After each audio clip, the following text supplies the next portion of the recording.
Hello guys, welcome to the session on what happen if you don't learn AI. ఒకవేళ మీరు గనక ఇప్పుడున్న సిచ్యువేషన్లో ఏఐ నేర్చుకోకపోతే ఏమవుతుంది? మీ అందరికీ తెలిసిందే నవడేస్ మనం ఎక్కడ చూసినా ఏఐ ఏఐ ఏఐ అనే వినిపిస్తుంది. వరస్ట్ సినారియోలో మీరు ఇన్స్టాగ్రామ్ యూట్యూబ్ ఓపెన్ చేసిన ఎవ్రీ 3 వీడియోస్కి ఆర్ ఎవ్రీ 3 రీల్స్కి ఒకటి ఖచ్చితంగా ఏఐ రిలేటెడో ఏఐ మీద చేసిందో ఏఐ గురించి ఇన్ఫర్మేషనో ఇలాంటివే ఉన్నాయి, రైట్? సో మరి ఇలాంటి సిచ్యువేషన్లో మనం ఏఐ నేర్చుకోకుండా ఏమవుతుంది, అసలు ఏఐ ఇంపార్టెంట్ ఏంటి, ఏఐని ఖచ్చితంగా నేర్చుకుని తీరాలా అనే దాని గురించి డిస్కస్ చేద్దాం. So let see. సో చాలా మంది అనుకుంటున్నట్టు ఏఐ అనేది ఫ్యూచర్ టెక్నాలజీ ఇలా అనుకుంటున్నారండి, కానీ AI is already here. And ఇక్కడ ఉండడమే కాదు, it is already taking lot of jobs and it is already creating lot of jobs. ఇది చాలా మనకి ఏదైతే మాన్యువల్గా చేసే జాబ్స్ ఉన్నాయో వాటన్నిటిని తీసేసుకుంటుంది. And at the same time అదే ఫీల్డ్లో ఏదైతే prompt engineering, AI engineer, data scientist వీళ్ళు ఎవరైతే ఉన్నారో ఈ రోల్స్లో కొత్త జాబ్స్ అనేవి క్రియేట్ చేస్తుంది. And by 2026 75% of jobs will require AI literacy. అంటే ఇది ఒక 3 ఇయర్స్ బ్యాక్ వచ్చిన సర్వేలో చెప్పిన మాట. 2026 కల్లా 75% జాబ్స్ రిక్వైర్ ఏఐ. అంటే నవేడేస్ ఏఐ అనేది ఒక సపరేట్ టెక్నాలజీ లాగో లేకపోతే ఏఐ నేర్చుకుంటే నేను ఈ జాబ్కి వెళ్తాను ఇలా కాదండి.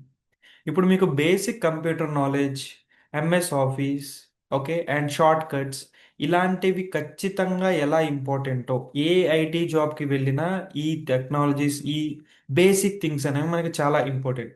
అట్లాగే from few years, with in 2 ఇయర్స్లోనే ఏఐ కూడా ప్రతి ఒక్క సాఫ్ట్వేర్ జాబ్కి, whether it is IT or non IT doesn't matter, ప్రతి ఒక్క జాబ్కి basic AI skills, basic prompt engineering skills, basic AI developer skills అనేవి మస్ట్ అండ్ షుడ్ రిక్వైర్మెంట్ అయిపోతుంది. అంటే it is not like a సపరేట్గా ఒక టెక్నాలజీ నేర్చుకున్నాం దానికి అప్లై చేస్తాం ఇట్లా కాదండి.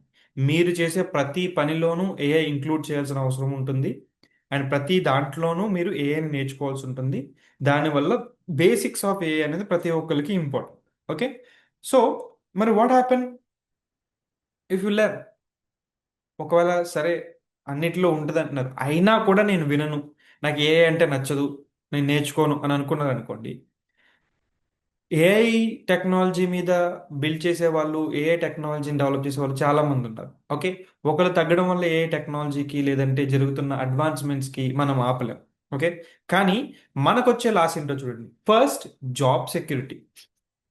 ఏఐ మీద నేర్చుకున్న అంటే ఐ మీన్ లైక్ ఏఐ నేర్చుకున్నానంటే జాబ్ ఖచ్చితంగా వచ్చేస్తుంది అని నేను చెప్పట్లేదు. ఓకే. అయినా కూడా కాంపిటీషన్ ఇవన్నీ ఉంటాయి. ఓకే. కానీ నేను గ్యారంటీగా చెప్పగలిగేది ఏంటంటే ఏఐ నేర్చుకోకపోతే మాత్రం గ్యారంటీగా జాబ్ రాదు. ఓకే. Very simple. ఏఐ నేర్చుకుంటే ఖచ్చితంగా జాబ్ వస్తుందని చెప్పలేం, కానీ వచ్చే అవకాశాలు చాలా ఎక్కువ ఉన్నాయి. కానీ on the other hand AI గనక నేర్చుకోకపోతే జాబ్ మాత్రం అసలు రాదు. Okay. And then career growth. ఒకవేళ మీరు ఏదో విధంగా కింద మీద పడి ఏదో ఒక జాబ్ తెచ్చుకున్నారని అనుకుందాం, అందులో మీకు పెద్ద కెరీర్ గ్రోత్ ఉండదు. అండ్ ముందు ముందు ఎక్కువ శాలరీస్ అనేవి రావు.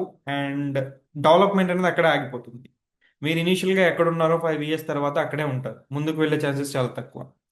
అండ్ కాంపిటేటివ్ ఎడ్జ్ అనేది లూజ్ అయిపోతారు. అంటే ఇప్పుడు మిమ్మల్ని హైర్ చేసుకోవాలంటే మీకంటూ ఒక స్పెషల్ స్కిల్ కానీ లేదంటే మీరే ఒక డిఫరెంట్గా కానీ నాకు అనిపించాలి, రైట్? ఒక 100 మంది ఉన్నారంటే ఈ 100 మందిలో ఒక ఆడ్గా ఉన్న పర్సన్ని మాత్రమే మనం హైర్ చేసుకుంటాం కదా. సో ఇలా ఆడ్గా ఉండాలి అంటే you need to have lot of different different skills. ఇప్పుడు ఇవాళ రేపట్లో మెయిన్ స్కిల్ అయిన ఏఐనే మన దగ్గర లేకపోతే ఫస్ట్ ఆఫ్ ఆల్ మనం ఇంటర్వ్యూ దాకా వెళ్ళే ఛాన్స్ కూడా చాలా తక్కువగా ఉంటుంది.